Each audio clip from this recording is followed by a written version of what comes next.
நண்பர்கள் அனைவருக்கும் வணக்கம். இன்னைக்கு உங்களுக்காக நான் அதிரடியான பல செய்திகளை கொண்டு வந்திருக்கேன்.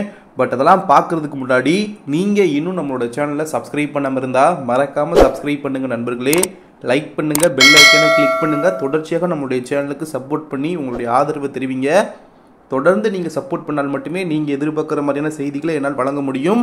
ஸோ அதனால் மறக்காமல் சப்ஸ்கிரைப் பண்ணுங்கள், லைக் பண்ணுங்கள். வாங்க இப்போ நம்ம செய்திகளை பார்க்க ஆரம்பிப்போம். முதல் செய்தியாக சீனாவிற்கு எதிரான இந்தியாவின் அதிரடியான வியூகம் என்ன என்பதை நம்ம பார்த்துடலாம். அதாவது வளர்ந்த மற்றும் வளர்ந்த நாடுகள் என்று சொல்வது போல சமீப காலமாக குளோபல் நார்த், குளோபல் சவுத் அப்படின்ற இந்த ஒரு சொல் அதிகமாக பயன்படுத்தப்பட்டு வந்துகிட்டு இருக்கு. நம்ம எல்லாருமே கேள்விப்பட்டிருப்போம்.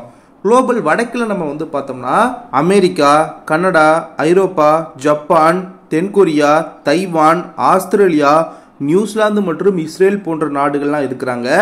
குளோபல் தெற்கில் நம்ம பார்த்தோம்னா லத்தீன் அமெரிக்கா, ஆப்பிரிக்கா, மத்திய கிழக்கு நாடுகள் மற்றும் ஆசிய நாடுகள் இருக்கிறாங்க. குளோபல் தெற்கில் உள்ள நாடுகளும் குளோபல் வடக்கில் உள்ள நாடுகளும் நேர்மறையாக உள்ளன என்பதுதான் தற்போதைய நேரத்தில் பார்க்கப்படக்கூடிய ஒரு விஷயமாக அமைஞ்சிருக்கு. இதுல சுதந்திரம் அடைந்த பிறகும் காலனிய ஆதிக்கத்தின் தொடர்ச்சியாகவும் இன்றைக்கும் சமூகம், கலாச்சாரம் மற்றும் பொருளாதார ரீதியில் உலக தெற்கில் உள்ள நாடுகள் மிகவும் பாதிக்கப்படுகின்றன நண்பர்களே.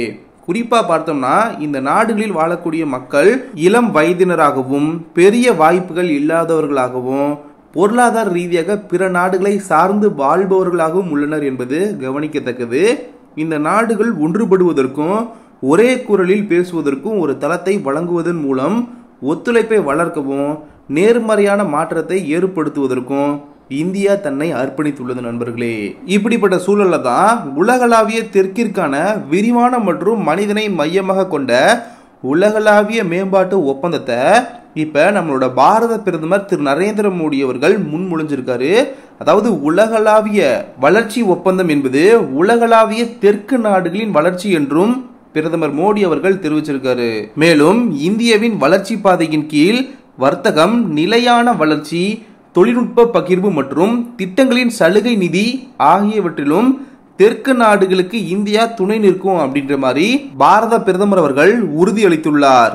கடந்த ஆகஸ்ட்ல இந்தியாவால ஒரு நிலையான எதிர்காலத்திற்கான அதிகாரம் அளிக்கப்பட்ட உலகளாவிய தெற்கு அப்படின்ற ஒரு கருப்பொருளின் கீழ் மாநாடு ஒன்று நடத்தப்பட்டுச்சு நண்பர்களே. அதாவது 123 நாடுகளை பிரதிநிதித்துவப்படுத்தும் மாநாடு நடந்தது குறிப்பிடத்தக்கது.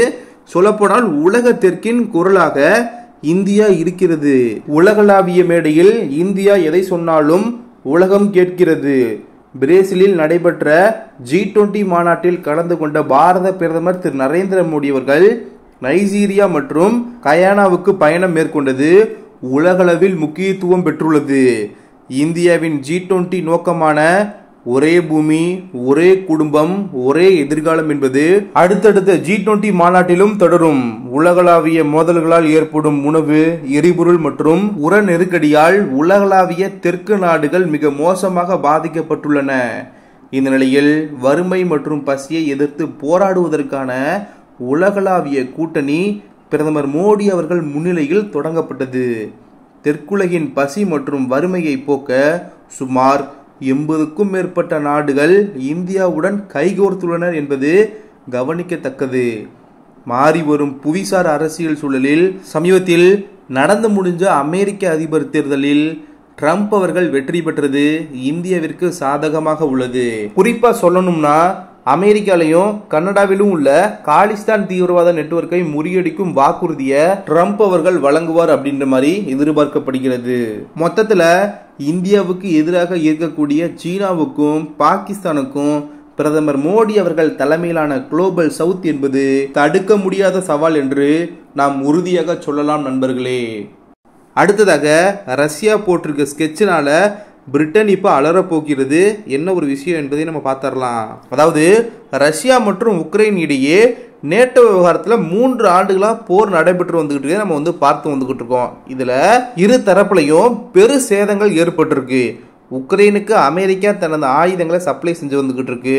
மேலும் ரஷ்யா மீது தாக்குதல் நடத்துவதற்கு ஊக்கப்படுத்தி வந்துகிட்டு இருக்கு. நீ தூக்கி ஆடி தம்பி, நான் பார்த்துக்கிறேன், உனக்கு எந்த பிரச்சனை வந்தாலும் பார்த்துக்கிறேன். புதுசாக இப்போ கூட நீண்ட தூரம் சென்று தாக்கும் ஏவனைலாம் நீ நல்லா பயன்படுத்தி விளையாடு.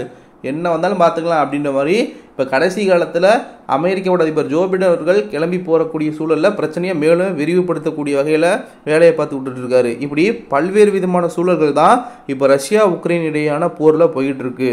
அதே போல் ரஷ்யாவுக்கு பின்னாடி வடகொரியா இருந்து ஆயுதங்களையும் வீரர்களையும் அனுப்பி வேலை பார்த்து வந்துகிட்டு இருக்கு. நம்ம பார்த்து வந்துகிட்டு இருக்கோம். மொத்தத்தில் இந்த பிரச்சனை இப்போ முடிஞ்சிடும் அப்போ முடிஞ்சிடும் அப்படின்றத எதிர்பார்க்கவே முடியாது. ஏன்னா பிரச்சனை இப்போ முடிஞ்சிடும் அப்புறம் முடிஞ்சிடும் அப்படின்ற மாதிரி போக கிடையாது.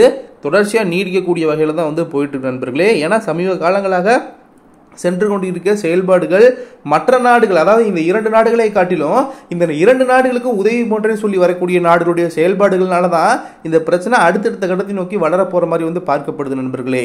கடந்த சில நாட்களுக்கு முன்னாடி நம்ம பார்த்தோம்னா உக்ரைன் ரஷ்யா மீது நீண்ட தூரம் சென்று தாக்கும் ஏவுகணைகளை ஏவி இருந்துச்சு. அதற்கு பதிலடியாக ரஷ்யாவும் தன்னிடம் உள்ள கண்டம் விட்டு கண்டம் பாயும் ஏவுகணைகளை கொண்டு தாக்குதல் நடத்தியது. இதனால 3ஆம் உலக போரை ஏற்பட்டுரும் அப்படின்ற ஒரு நிலை உருவானதை நம்ம பார்த்திருப்போம். பல்வேறு ஊடகங்கள் சேர்ந்து இந்த ஒரு தகவல் வெளியிடப்பட்டிருந்துச்சு. அவ்வளவுதான்ப்பா 3ஆம் உலக போரை கிளம்பிருச்சு அப்பப்ப சொல்லப்பட்டு வந்துகிட்டு இருக்கும். ஆனா இந்த ஒரு தாக்குதல் உண்மையிலேயே போர் கிளம்பிருமோ அப்படின்ற மாதிரி தான் எல்லாரும் மத்தியிலே பரபரப்பை ஏற்படுத்தக்கூடிய ஒரு விஷயமா மாறி இருந்துச்சு. ஆனாலும் இந்த ஒரு போரை நிறுத்துவதற்கு எண்ணமே இல்லை அப்படின்ற மாதிரி தான் உக்ரைன் அதிபர் ஜெலன்ஸ்கி அவர்கள் மற்றும் ரஷ்ய அதிபர் புதின் அவர்களுடைய செயல்பாடுகள்லாம் பார்க்கும்போது தெரிய வருது. அங்கிட்ட ஒரு புறம் ரஷ்யா நாங்கள் சொல்லிட்டாங்க, ரஷ்யாவோட அதிபர் விளாடிமிர் புதின் அவர்கள் சொல்லிட்டாங்க, நாங்களாம் பேசுறதுக்கு ஒன்றும் கிடையாது, நாங்களாம் எப்பயும் பிரச்சனையை எப்படி முடிக்கணும் எல்லா விஷயத்தையும் நாங்கள் உக்ரைனிடம் சொல்லியாச்சு, எதுக்குமே உக்ரைன் தான் ஒத்து வர மாதிரி தெரியல. உக்ரைன் ஒரு புறம் முன்பு பேசுற மாதிரி செயல்பாட்டிற்கு ஒத்து வந்தால் பிரச்சனை முடிஞ்சிடும் அப்படின்ற மாதிரி ரஷ்யாவோட அதிபர் விளாடிமிர் புதின் அவர்களே சொல்லியிருந்தாங்க. பட் இப்போ போயிட்டு இருக்கு இந்த சூழலாம் வச்சு பார்த்தோம்னா அந்த மாதிரியான ஒரு வாய்ப்பு உருவாக்கும் அப்படின்ற மாதிரி தெரியல நண்பர்களே. ஸோ இப்படிப்பட்ட சூழல்ல தான் உக்ரைனுக்கு உதவக்கூடிய பிரிட்டன் மேல சைபர் தாக்குதல் நடத்த ரஷ்யா திட்டமிட்டிருப்பதாக தகவல் வெளிவந்திருக்கு. ஏற்கனவே பார்த்தோம்னா ரஷ்யாவோட அதிபர் விளாடிமிர் புதின் அவர்கள் உக்ரைனுக்கு உதவக்கூடிய நாடுகள் மீது தாக்குதல் நடத்தப்படும் அப்படின்ற மாதிரி எச்சரிக்கை விடுத்திருந்தாங்க. இந்த நிலையில தான் பிரிட்டன் உள்ளிட்ட நாடுகள் மீது ரஷ்யா சைபர் தாக்குதலை நடத்த உள்ளதாக தகவல் வெளியாகிருக்கு. இது பெரிய அளவிற்கு பேரதிர்ச்சியை ஏற்படுத்தியிருக்கு அப்படின்றத நம்ம சொல்லி ஆகணும். உக்ரைனுக்கு எதிரான போர்ல பல்வேறு நாடுகளை ரஷ்யா பகைத்து உள்ளது அப்படின்றதுல எந்த ஒரு சந்தேகமும் இல்லை. ஏன்னா உக்ரைனுக்கு எந்தெந்த நாடுகள் உதவுறாங்களோ அவங்க எல்லாமே எங்களுக்கு எதிரி தான். உக்ரைனுக்கு யார் யார் சப்போர்ட் பண்றீங்களோ அவங்க எல்லாமே நாங்கள் எதிரியா தான் பார்ப்போம் அப்படின்ற மாதிரி ரஷ்யா இந்த ஒரு போரோட ஆரம்பத்திலே சொல்லியிருந்தாங்க. பட் அப்படி இருந்தால் அதை பெருசா பெரிய அளவிற்கு மேற்கத்திய நாடுகள் காது கொடுத்து கேட்கல, பெரிய அளவிற்கு உதவியை உக்ரைனுக்கு வழங்கியிருந்தாங்க அப்படின்றத நம்ம பார்த்துருந்தோம். ஸோ இப்படிப்பட்ட சூழல்ல தான் ரஷ்யா இந்த ஒரு போர்னால பல்வேறு நாடுகளை பகைத்து கொண்டிருக்காங்க. இந்த நிலையில உக்ரைனுக்கு ஆயுதங்கள் கொடுத்து உதவக்கூடிய பிரிட்டன் உள்ளிட்ட நாடுகள் மீது சைபர் தாக்குதல் நடத்த ரஷ்யா ஆயத்தமாகி வருவதாக கூறப்படுது. அப்படி சைபர் தாக்குதல் தொடங்கினால், சைபர் போர் தொடங்கினால் உலகளவில் பெரும் பாதிப்புகளை சந்திக்க வேண்டியிருக்கும் அப்படின்ற மாதிரி இப்போ பரபரப்பான தகவல்லாம் வெளிவர ஆரம்பிச்சிருக்கு நண்பர்களே. சரி, அவ்வளவுதான் நண்பர்களே, இன்றைய செய்தி நிறைவடைந்தது.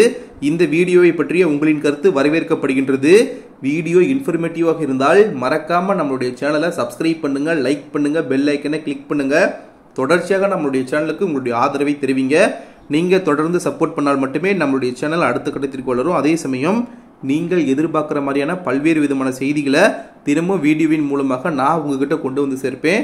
ஸோ அதனால சப்ஸ்கிரைப் பண்ணி சப்போர்ட் பண்ணுங்க நண்பர்களே. இந்த வீடியோ உங்களுக்கு ரொம்ப இன்ஃபர்மேட்டிவாக இருந்தால் உங்களுடைய நண்பர்களுக்கும் ஷேர் பண்ணுங்க, அவங்களும் பார்த்து தெரிஞ்சுக்கிட்டோம். நாளைக்கு இன்னொரு புது வீடியோவில் நான் உங்ககிட்ட பேசுறேன். நன்றி நண்பர்களே. ஜெய்ஹிந்த்.